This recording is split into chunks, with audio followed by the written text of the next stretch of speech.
Inside New Orleans Sports with Eric Asher is underwritten by... At Villeries Florist, we deliver the magic of flowers 7 days a week to the North Shore and South Shore in the New Orleans area.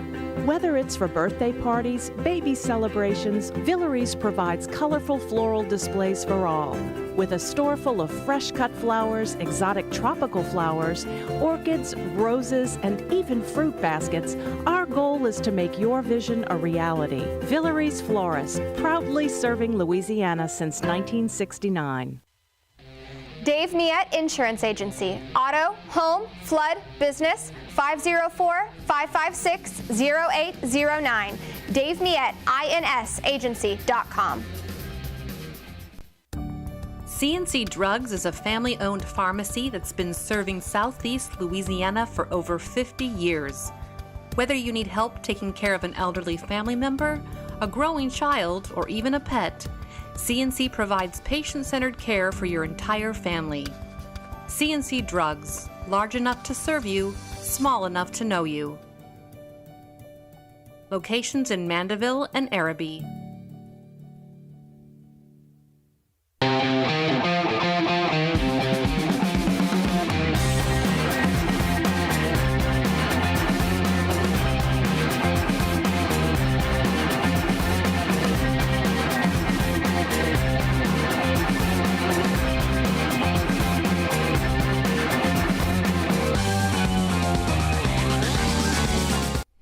Good afternoon and welcome to another edition of Inside New Orleans Sports. I'm your host, Eric Asher. Over the next hour, we do it all. We cover all the home teams, Saints, LSU, Tulane, Pelicans, concentrate on the draft and the Saints today. We hope to get to, again, maybe a little baseball, but, you know, we'll see how the hour works out.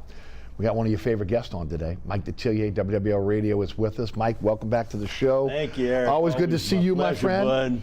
Bud.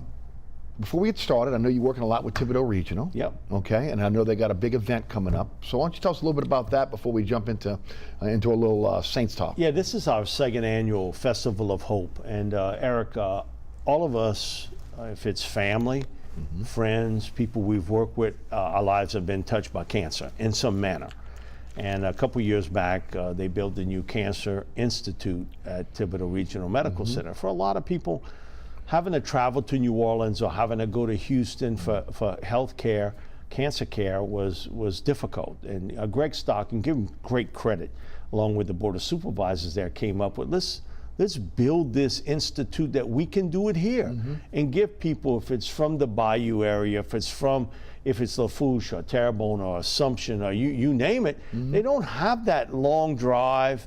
If it's to New Orleans, and you know, people up in age, they don't want to drive there or go to Houston at MD Anderson. And I understand why you would go there for certain cancers. And so they built the hospital there, and this is our second year of Festival of Hope. It starts Monday. We have the golf tournament at Ellendale Country Club out in Gray. So if you know the Bayou area, Gray ain't too far from Houma. We have it there the Monday, and throughout the week, different events there. We have a pickleball tournament, beach volleyball, 5K run for the grown-ups, and a little smaller run for the children. And then Saturday afternoon, hopefully weather holds up next weekend, and we'll have an outdoor concert there. And Greg Stock's granddaughter, Kennedy, and many people remember the name because she was on American Idol. Oh, okay. And she's a really good singer. Right. And then we have Miss Prima that is there also. And I was telling you the story. I told this to Greg yesterday that I contribute to WLAE-TV. And so I get a package in the mail, and part of that package was a CD disc of JFK's inauguration gala, 1961, January, in a bitter cold day in Washington. And who sang there? Louis Prima from New Orleans. And I hear Sinatra introduce him. You know, Frank Sinatra introduced you to come on stage and come sing for, he had just been, sworn in as President of the United States. And, you know, great honor, for Louis, but, his daughter sings there also that Saturday. So it's great for us. And the money that we raise goes for cancer education, also to help people that maybe have some difficulties in the cost. Cancer cost is really high. Anybody who's got medical costs understands how this is, and to help them if they want to stay over or maybe they have difficulties with the treatments and they can't go home, and so they stay either at the hospital or close by. So it's a great event, second year in a row, and we thrilled to do it. And again, thank Greg Stock come up with this idea to do that on the buy-in. You look at our cancer rates that are so high, good gracious, in South Louisiana. And so very, very thankful. And, I say this all the time, my mom was diagnosed with colon cancer in her early 30s. Okay. She was given about a 12% chance to survive. She lasted till 88 years old. My dad, prostate cancer, but they detected it early. He was in his late 40s. Okay. He lived to 89. Wow. And so I think that's a big part of it. We grew up in a generation, Mama and Papa, I'm feeling a little, just because I'm old, I don't feel as good. Yes. They didn't go to the doctor.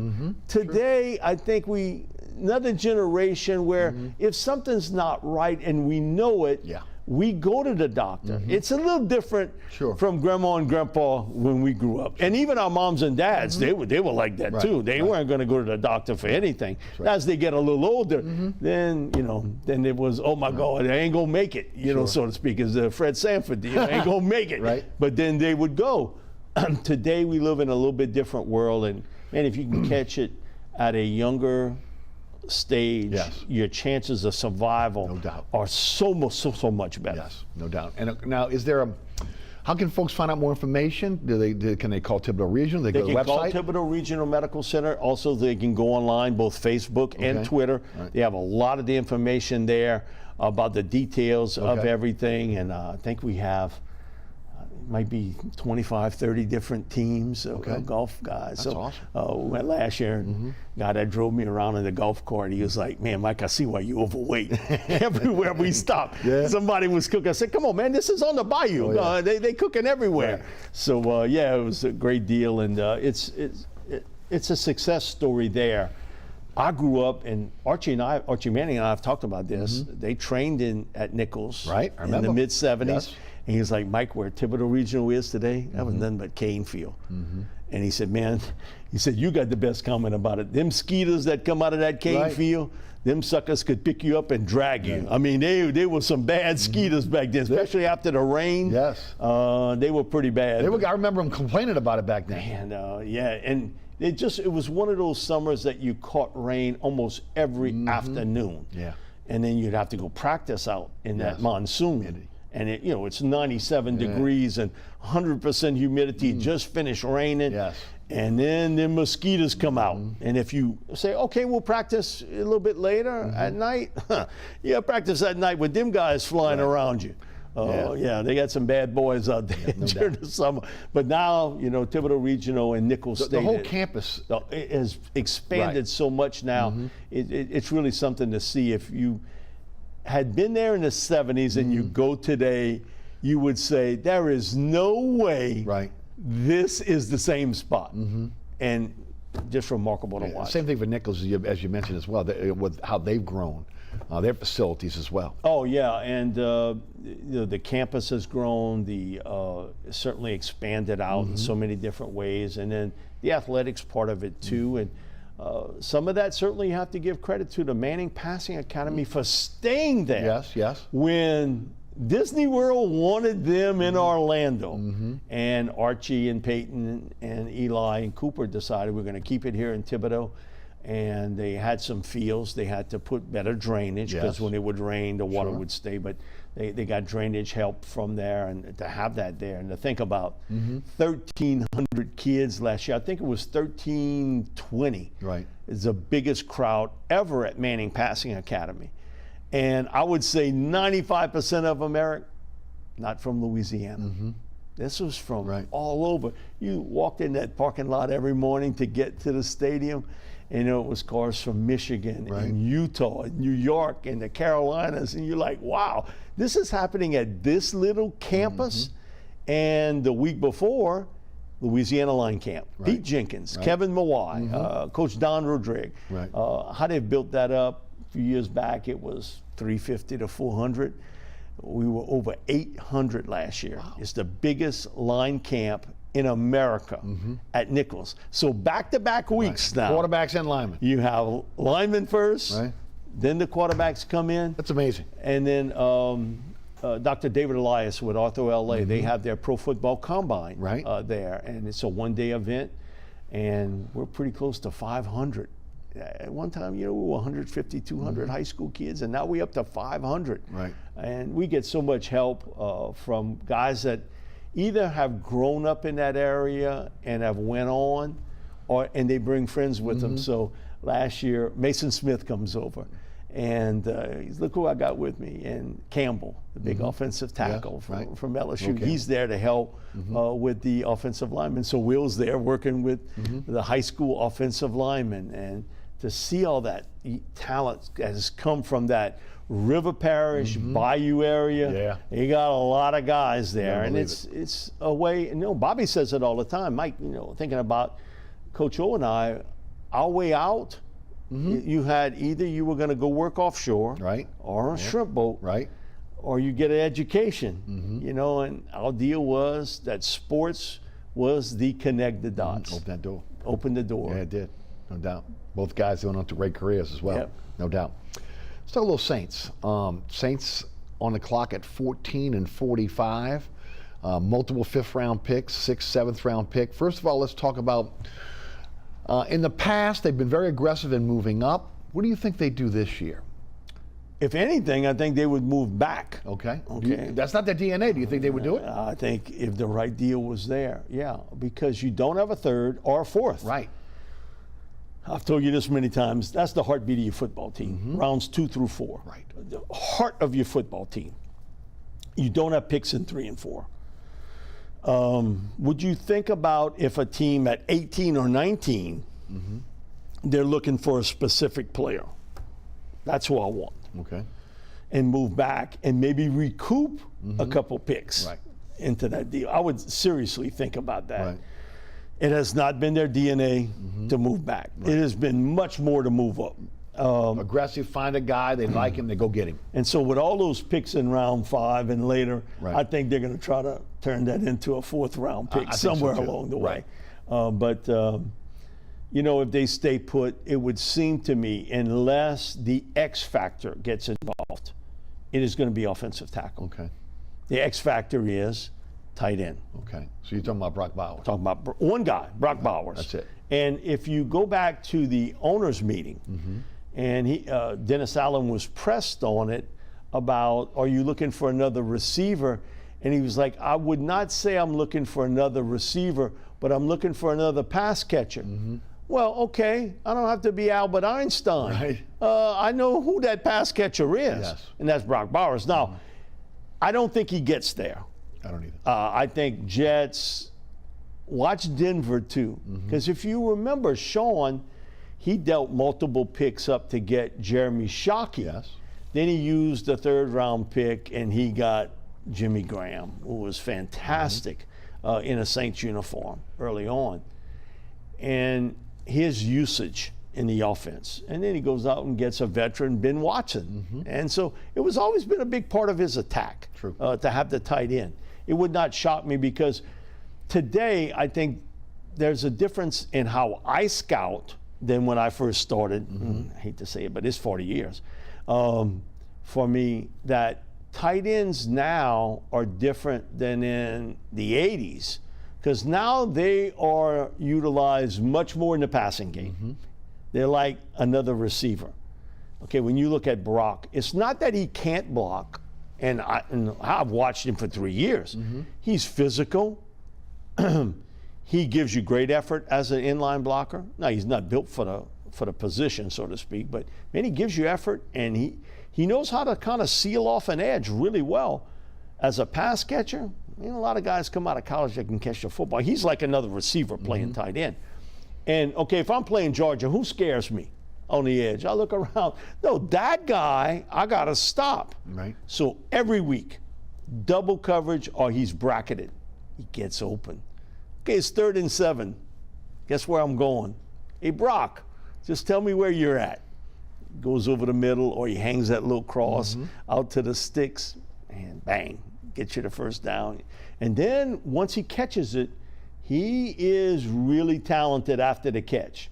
He runs like a fast fullback out into the open field, and he's difficult one-on-one to bring down. He would be the X factor, but if not, then I think you've got to go offensive tackle in one of the best offensive tackle drafts I have ever done. Right. And especially at the very top. Right. And you probably will have 8 tackles picked in round 1. In round 1. In round 1. And how many do you think may go before 14? I would say at least 2 in a possible 3rd. Okay. And who are those players in your opinion? Joe Alt is not going to be there. Right. Okay. He's not the most physical Okay. offensive left tackle. And there's been a lot of people that have knocked him. Okay, he's not a power player. All I know is, okay, you living back in the 60s and 70s. He don't have to be a power player for me. Right. You know what? Does the guy across from him make a play? No. What he does, angle, leverage, get you out. And then if you're trying to pass rush against him, he steer you out of the picture of TV. You watch that on film, he steers that guy completely out. Former hockey player, baseball player, basketball guy. Athlete. He's 6'7.5", 320 pounds. He doesn't even look that big. When you up next to him, you know he looks that tall, but how much he handles the weight. He's not your power type player, but he gets the job done, and he's really good at it. Left or right? Oh, he's always played on the left side. He's always been the guy because of his foot movement skills and speed. He's played on the left. Do you have a comp for him in the NFL? Man, right now, no. Okay. There is none like him. Right. Because of his unique size and his foot movement skills and the way he plays the game. Right. Okay, would I love to see him be more of a power player? Yes. My thing is, he gets the job done. Okay? I'm not going to reinvent the wheel with him. But I think as he matures a little bit more, he will become a more powerful player. Right. Not that he's not, but you would like to see him, bang, stroke out more with that hand punch, which he doesn't always do it. It's sometimes. Olu Fashanu is an interesting player. Now, where's he come from? Penn State. Penn State, okay. Always played on the left side. 2.5-year starter on the left side. He is the best athlete of the bunch, and he looks, quick feet, is from the waist down, moves so well. He strikes you hard. He doesn't have huge hands. That's been a knock. My thing is his hand placement. You can have the biggest hands in the world, but if you don't place them right, it doesn't do you any good. Does a great job as a pass protector. He is really good at it. I would like to see him be a better run blocker. Sometimes he's more of an angle leverage guy, and he's more, I'll just move him and you roll through. He's not been a big power player, but he is a very good pass blocker, the best. You're not going to have to do a lot of work with him as a pass protector. He's got it down. Great team leader, super smart. You don't have to go through 50 reps with him. He gets it.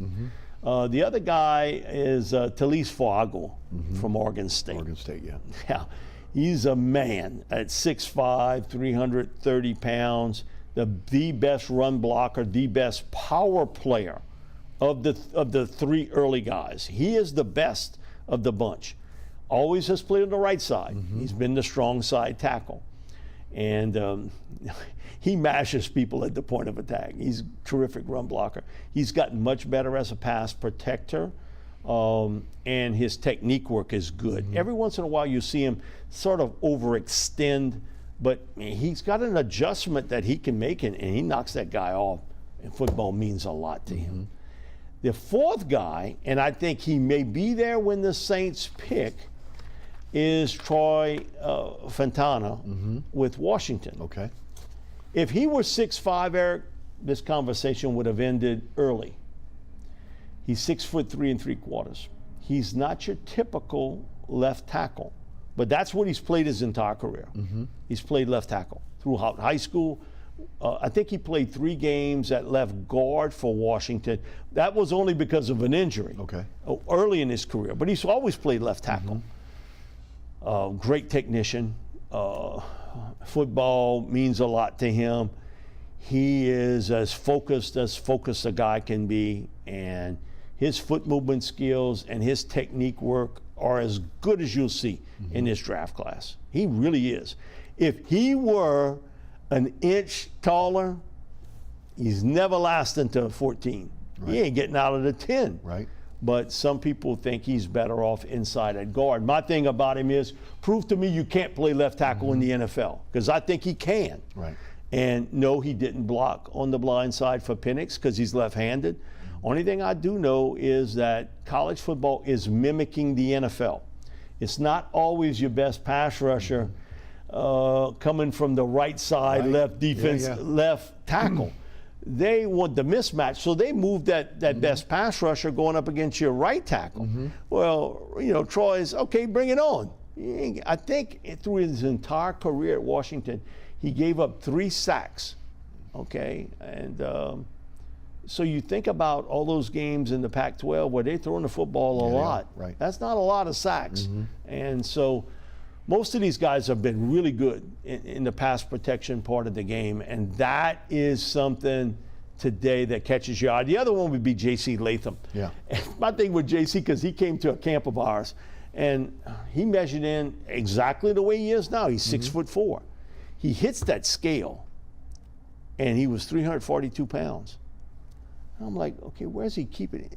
He's not this tall guy. You know, he's 6'4", and he's 340 to 355, depending on the day of the week. Right. But he's almost like a double wide freezer. Okay, you say, man, you know, he's really compact for that 350. He really is for a big man, and he's a destroyer as a run blocker.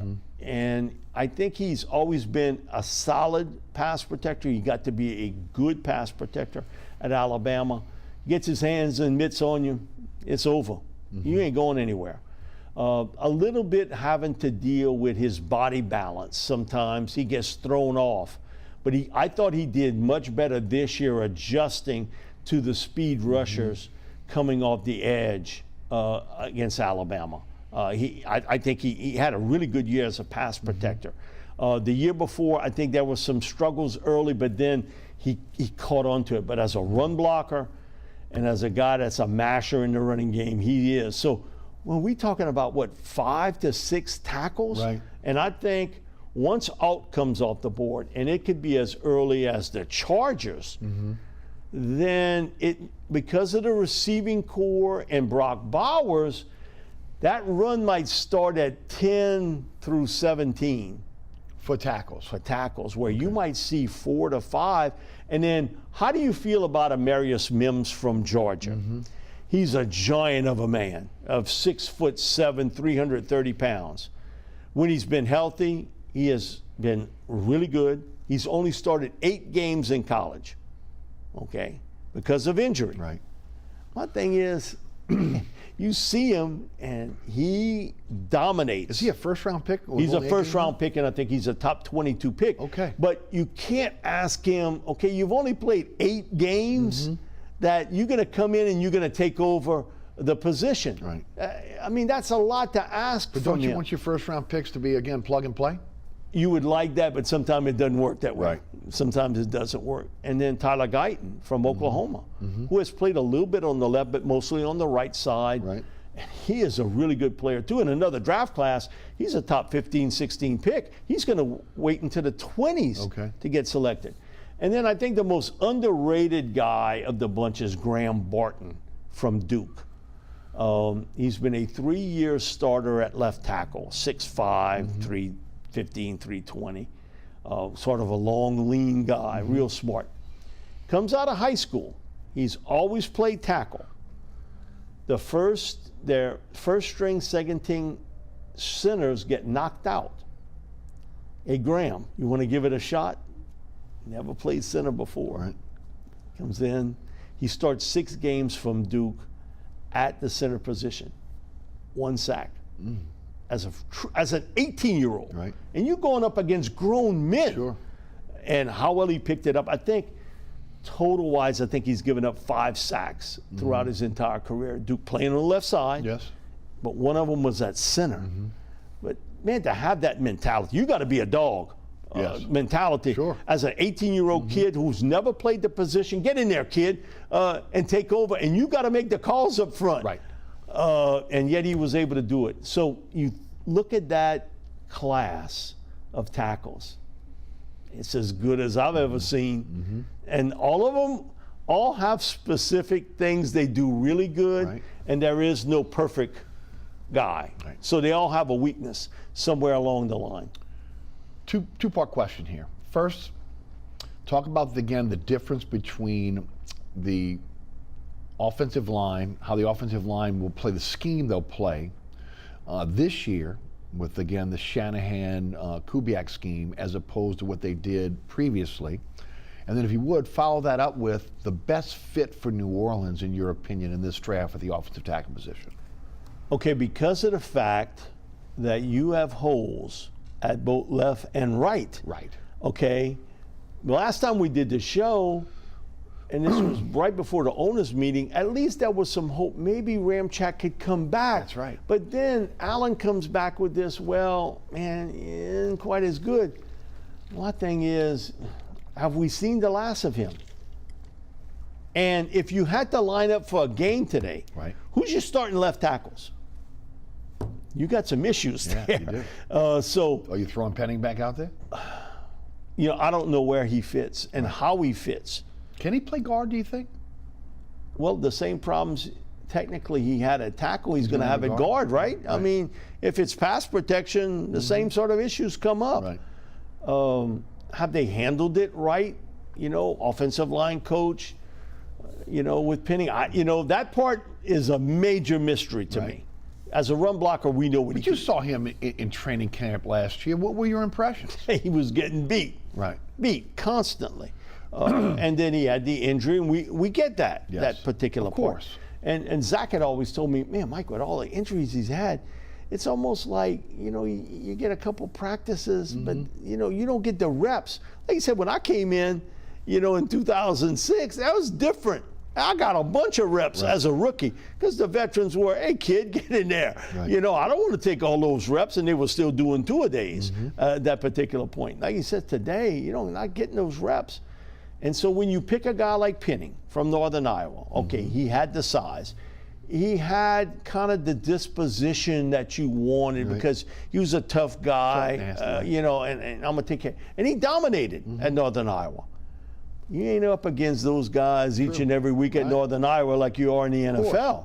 And they give you a bunch of counter moves, and they pass you. I think physically he could play left tackle. I wonder a little bit about, is it in his head now? But he's always played on the left side, right? He's always played on the left. So trying to move him to the right side. I would say put him on the left side and see what can happen. And if it doesn't work out at left tackle, you kick him to left guard. Right. You know. Right, because you want to keep him on the left side. Now, the difference between the Niner scheme as opposed to what we've seen in terms of the blocking scheme here in New Orleans. Well, it's different than what we've seen. And it's a different prototype in terms of the player you're looking for, right? Of the player that you're looking for. The Niners have had a few years to piece this together. Yes. So that's the difference. I mean, now, Williams is kind of an anomaly with them being a big guy, right? Yeah, and Trent came in. Man, you can have all the schemes in the world. I know what I'm doing. You know, I'm the best in the business, and that's the way he's always felt. Right. And he's taken that personality. Man, y'all can play this pity pat stuff and, you know, angle block and leverage and all. Man, I'm gonna gash that guy. Right. You know, he's going to play his own game. Which you would think, you know, Penning has that. He's not Williams. No, he's not Trent. But he's got the prototype. Yeah, he's got the prototype. But, you know, Trent Williams is the one guy that if you looked at the 5 linemen with the 49ers, you would say, man, he don't fit. He doesn't. But his deal is, I think that line coach is smart enough to say, wait a minute. Which means you need a more athletic lineman? A little bit more athletic lineman, if you're going to do that. Right. But Trent's a different guy. Right, of course. And, you know, he had a lot of experience. Which maybe gives you hope for Penning? Maybe. Maybe. I mean, but all I know is Trent Williams, almost from day one. Right. That guy could play. Yeah, he could play. No doubt. I mean, you know, you were like, that guy's different. And he is as mean as could be, and he's aggressive. Right. And he's riding that block 5, 6, 8 yards downfield. Right. He's engaged with Well, it. sounds a lot like what Penning is, but again, obviously doesn't have the experience or at this point. No, I think with him, I look at his foot movement skills, Right. his lower body. Sometimes it's all jumbled. Should he be in a camp? I mean, should he be working? The one thing I've wondered about, again, when a guy comes from a small school like that, he's thrown into the mix, he fails, he's had injury problems. What's he doing in the off season? Is he going to a line camp? Is he working with, again, former NFL linemen to get his footwork right? What do you think's going on? I would hope that he's doing that. My part in it is, didn't they hire Doug Marrone to be this guru? That's right. To straighten all this out? Who has he developed? Right. No one. Okay, but you hear it all the time. Right. But I heard sort of the same thing at Alabama, and I put it to you this way: they wasn't shedding no tears when he left University of Alabama to go back to the NFL. Right. So I didn't see any development of any of those offensive linemen throughout that time frame. I mean, you can sugarcoat it and say, "Oh, well, look at this guy. Look at that." Who? Right. Who? There's been none of that. And so you have an offensive line coach that you could have easily worked with. Where was your development? My thing is, Nick used to always have this comment, especially when he was at LSU, because I did junkets with him, and he'd always be R&D, recruit, develop. Right, of course. He said, I can find guys that can recruit players. I can find guys that are coaches that can develop. But it's to find the combination recruit guy, develop guy. Right. Those guys are difficult to find. And I think right now, what you have for the last couple of years, no development. At all. So you think with the new offensive line coach coming in, there's a possibility we could see some development. Well, look, Could it be any worse? there's a new scheme coming in. So everybody's on the same, everybody starts at ground zero here. Okay, can you play the new scheme or athletically? Can you handle again the zone blocking? What they're doing, what they did in San Francisco, what they've done with Kubiak, and that's going to be one of the questions going forward. But that also I think is the major question for this team. Well, that means prototype. So what do you look? Because again, I got to get to my break. But what do you of the tackles that are there? Who's the best fit? Who works the best in this San Francisco / Kubiak offense? I think Olu Fashanu would be one of those guys. Right. And Troy Fantano from Washington. They would fit. They fit. They fit. Okay. To me. Now those are the guys that you think they'd be at the top of the Saints board because of? I think there is always a fit adjustment you do. Yeah, I mean you have to. If you're going to go with this scheme, you've got to have players to play the scheme, right? Right. And so there's always a fit adjustment that you will do when you put up your board. Sure. This guy would fit well. Right. The thing is, you have holes now, both sides. Right. It's not just one. No, it's not. So we get it on Sports Talk. Oh, you're talking about these right tackles. We need a left tackle. Look at your roster. Right. You need a right tackle too. Right. Well, we got Ramchak. Do you think he'll ever play again? Right. Landon Young haven't shown anything yet. Landon Young. Okay, if anything, he's going to be a backup in this league. Right. I need a starter. Right. At right tackle. I like James Hurst, but I like him as a sixth man. Me too. Okay. If something happens, I feel very comfortable he could come in to play 4 to 5 positions because he hasn't played center. But he could play right guard, agreed. Right tackle. He could play left guard, left tackle. Right. But I really want a starter at that particular point. The fact that Andrus Peat has not signed yet tells me, are you still in the mix? And is he sort of waiting back? I think like some veterans are to say, wait till the draft's over with, and then whoever didn't get a tackle, come get me. Right. Because I think he sort of cashed in the lottery ticket. No Powerball, but lottery. Yeah. And playing left tackle last year. Agreed. Because he'd been kicked inside for a number of years. Nobody thought he could play the position anymore. And then he moved to left tackle. I thought he did better than a solid job I thought he did better than he did previously at that position. I agree with that part. And you know what? He stayed healthy. Right, which is something he hadn't been able to do. He had not been able to stay healthy inside. Right, no doubt. Let's grab a quick break here. We'll hear from our underwriters. We're a little bit behind. Thank you, Will, for your patience. And we'll be right back with Mike Detillier. I'm Eric Asher. You're watching Inside New Orleans Sports. Stay tuned. That was great. Yeah, that's.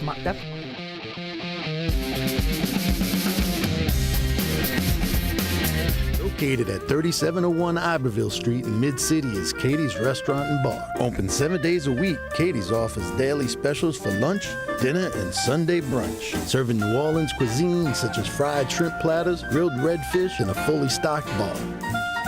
And don't forget about our expanded event seating and local entertainment. Featured on the Best of Food Network's diners, drive-ins, and dives, Katie's Restaurant and Bar. Burkhart's Air Conditioning, Heating, and Refrigeration has been family-owned and operated since 1989. Burkhart has energy-efficient solutions and offers brands such as Mitsubishi ductless AC units and Amana, the only manufacturer with a lifetime unit replacement warranty. Burkhart's offers maintenance bundle packages that include servicing your AC, generator, and tankless water heater. For more information on the services Burkhart's provides, visit acpromise.com. Burkhart's Air Conditioning, Heating, and Refrigeration, providing comfort for life. Welcome back to Inside New Orleans Sports. I'm your host, Eric Asher. Mike Detillier is with us. We were talking NFL draft. We're talking Saints. I do want to stay with the offensive line for a moment, then we'll move on. Current offensive linemen on this team, again, because they're going into a new system. When you look at those guys, how do they look in terms of playing that position in this new system? Well, I think Eric McCoy is a really good football player. I agree with that. At the center position. Cesar Ruiz is a starter, but he's an average starter in this league. Okay, we're not talking about no Pro Bowl guy here. Okay, he is who he is. So those two guys, I think will play, and I think they can fit into what they are looking for. The big question mark for me is I can find an interior guy a lot better than I can the two edges. Yes. And so it becomes who mans the two tackle spots. And it's a major question mark. So the thing about offensive line, it's not two guys working as one. It's five guys working at one. How quickly your offensive line coach and Rick Dennison and everybody else involved here can get this to work like a dance group and the five guys work as one. True. That becomes the major catch. But okay, you can say it's a commuter league. Everybody's like that. Not everybody's like that. Not the way this team is. Because what do we know about Trevor Penning? They moved up in round 4 for Nick Saldiveri from Old Dominion, who had played tackle. They kicked him inside the guard. He didn't play one snap. Nothing. What do you know about him, and can he fill a spot for you? Right. Because you thought enough of him that you traded up to get him. Does this prototype fit? He's a really good athlete, and so what you got to be in this system, right? And the fact that he has played tackle, and Jim Nagy and I talked about this. He went to the Senior Bowl, right? From the Senior Bowl. Okay. He went to the Senior Bowl and he was like, I want to take some snaps at center. Okay. Get in there, kid. He did. He did a pretty good job taking the snaps at center. Now, he won't play center here, but if he could work out at one of your guard spots, now you got something. Yeah. I think the big question mark is the X factor, is Penning. Right. Absolutely, because you picked him in round 1. Right, and you moved up to get him. So now that becomes, and listen, you're not going to hit all the time, but that would be a major whiff. And he has really not been a contributor on this team. No. For where you picked him. Right, exactly. You gave the following year's first-round pick. All right. The depth of the offensive linemen, if they want to come back and get a second bite at the apple later on, whether it be second round, moving back into the third or fourth round, or maybe staying part of fifth, is there depth there? There's depth there, and I would do it. There's talent and depth. Okay. So my thing is, I said this to you last year. If a team's looking for a tight end, come on, double dip. Yeah. You'll never find a better year with the tight ends. I think they got to go bookends in this draft. Why wouldn't you pick 2 tackles? Right. You don't have to pick them in round 1 and round 2, but you could pick one in round 1 and then pick one a little bit later. To me, it makes all the sense in the world. I agree with you. At that particular point. But, you know, again, how they will adjust to this new scheme offensive line is the big multi-million-dollar question on this football team. You can talk about Derek Carr. You can talk about the receivers. Can Alvin Kamara come back and play like he did in the past? Your defense, I think, is always going to be pretty good under Dennis. I think it's always going to be a good to pretty good defense. But I think there's a hole there, too, at safety. What about like nose tackle? I could see that. You did spend a first-round pick on Brian last year, and he was as advertised. I agree with that. As a pass rusher and a disruptor. But I'm talking run stuffer. Saunders is not going to be that guy. Okay, well, those guys are backups. And Nathan Shepard came in, great athlete. You didn't see the flash of him as a pass rush either. It wouldn't shock me. Defensive tackle in round 2. I think there's a spot there, though, you have to take a long look at, and that's safety. Okay, Tyron is not getting any younger, and Marcus May is not on this team. So you brought Abram back. You got Howden. Okay, Howden to me shows a lot of potential as a guy that can really help you. Abram, I think, is much better playing closer to the line of scrimmage, in the box guy. So safety to me it would be a major need. So that's your second need in your opinion? If you're looking at needs, it would be safety. Because again, you got to match up deep. Today, do you like Tyron more as a free or in the box? I think he's better as a free safety. That's always been. It's always been his spot. I never understood why they put him in a box. But okay, in different looks, I think you want to maybe try to confuse him and putting him in the box. I have no issue. But then I got to have somebody that can play in the back. You better. Into that deal. There's not a first-round pick safety, but there are a couple guys in round 2. I would take a long look at. Tyler Nubin is one from Minnesota who I really like. He was his teammate, Howden's teammate, right? Howden's teammate, and then Jaden Hicks from Washington State. Both really good players, both second-round pick grade type guys. The Utah safety, who was from Georgia. He's another guy who has played in the box. They've used him a lot on the blitz packages. One thing with Winningham, he loves to blitz a lot in using the safety, but he also is a good cover guy. So Cole could fit that mold also. But Eric, I'm telling you, safety position in the past, you were always looking for the guy that could stop the run. Today, that guy got to cover. Because you know what? If you can't cover, I'm going after you deep. I'm going after you, time after time deep. Where do you think Jaden Daniels goes? I've always felt Washington. Okay. I think it's the right fit for Jaden. He doesn't take sacks. If you look at the sack totals for Jaden Daniels and Marcus and Drake May, that settles the argument. Man, Sean used to always complain kind of privately about it. I hate quarterbacks that take sacks because now my 2nd and 6 becomes 2nd and 17, 3rd and 17. Right. Jaden doesn't take sacks. No. Drake May does, and sometimes in the most inopportune situations. Is he talented, Drake May? Yes. But the one negative, and it's not about sometimes he is a little hot, a little cold. Take sacks. I can't get over that fact. Michael Pratt. I think Mike goes in day 2 as a 3rd-round pick. I like his moxie as a player. What do you think is best fit his team? Because I mean, a lot of that's huge for a team, for a player on where they go. I think he really likes to throw the deeper ball. Better than the short stuff. I think he prefers that. So a team that really likes to push the envelope, or a team like Las Vegas. That was the first thing I was thinking too. Who wants to push the envelope downfield. Seattle is a team similar to that.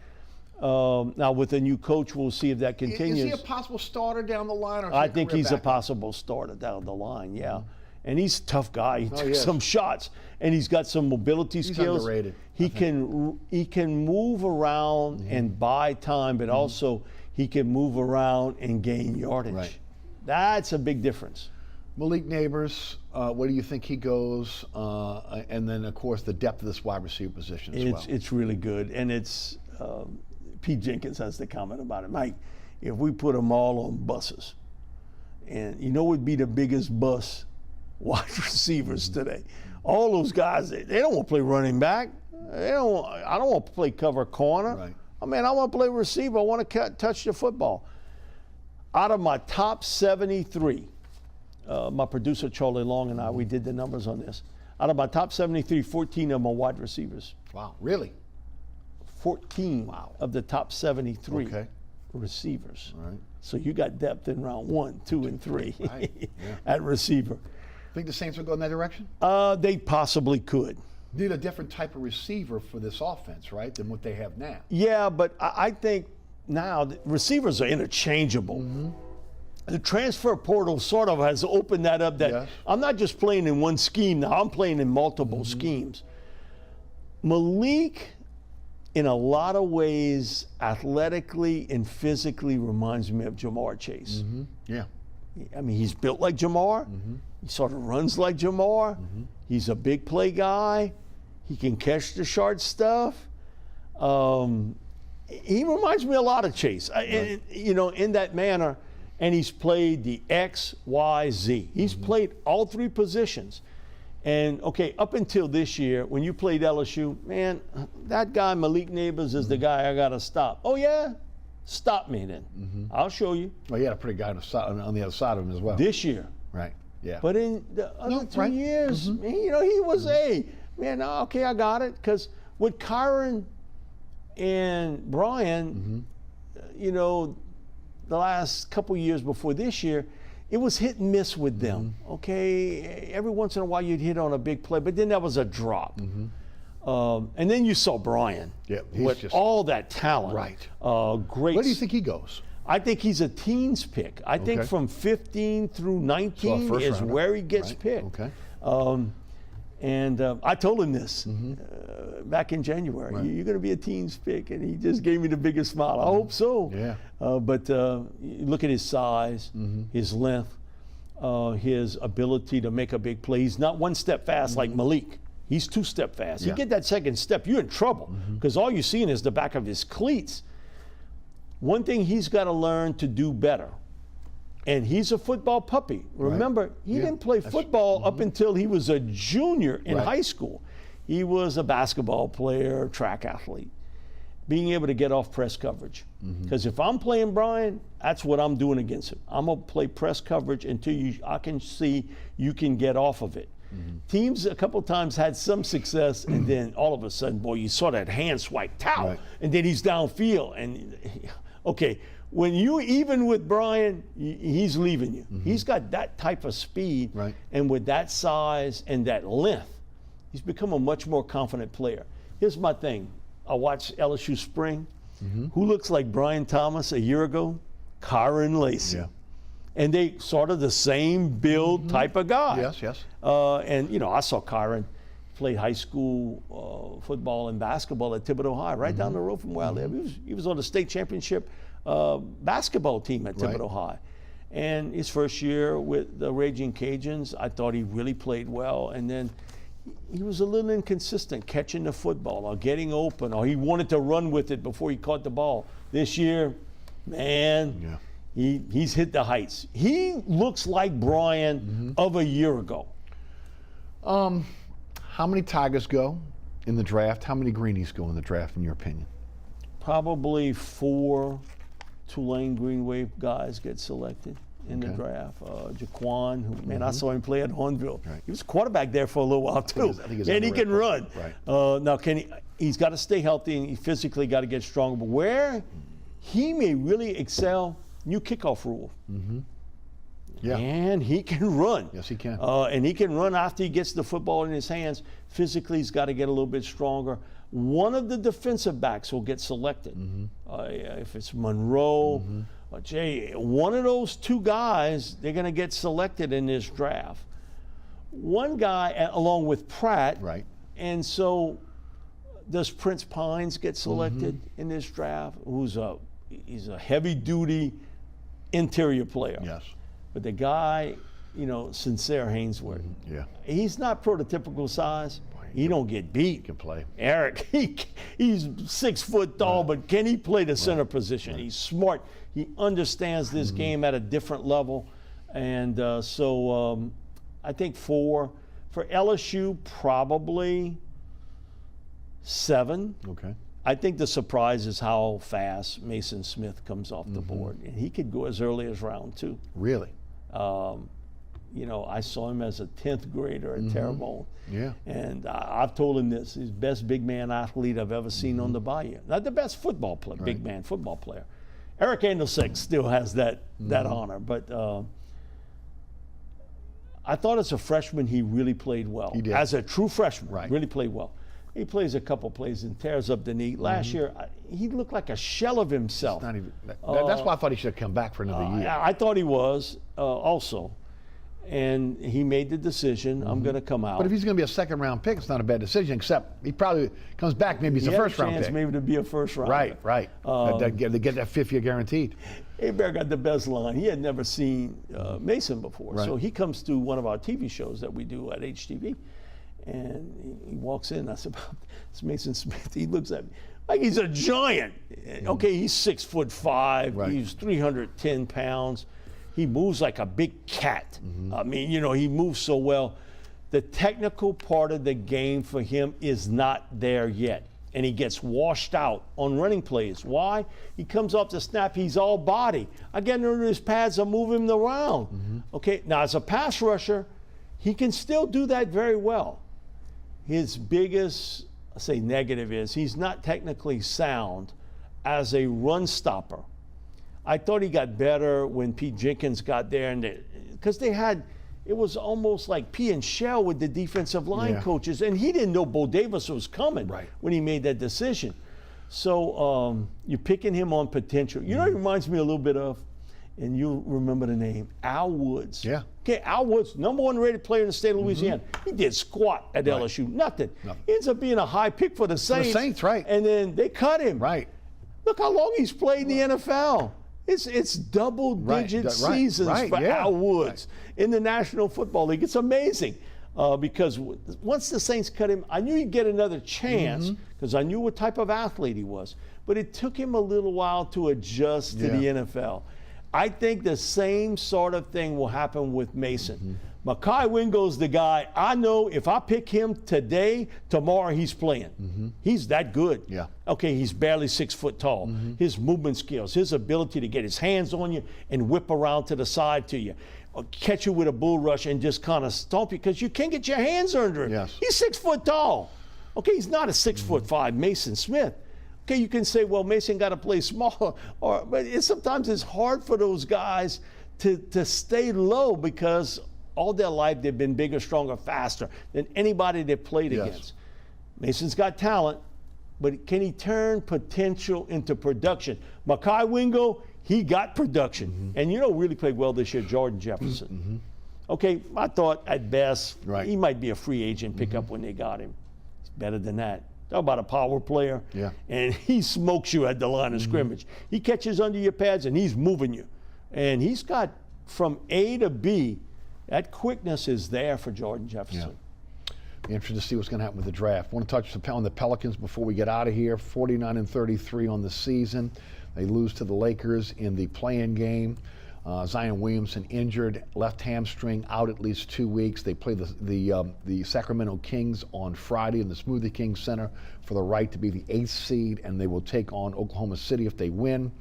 You know, I called Zion the biggest tease in sports yesterday, and I wasn't trying to be ugly about it. Just again, you see him putting up 40, 11, 5, 1-1 against the Lakers, single-handedly again carrying this team, and then the hamstring injury. It's just again, it's sad, but again, it's something this franchise, which feels like a snake bit, has had to deal with.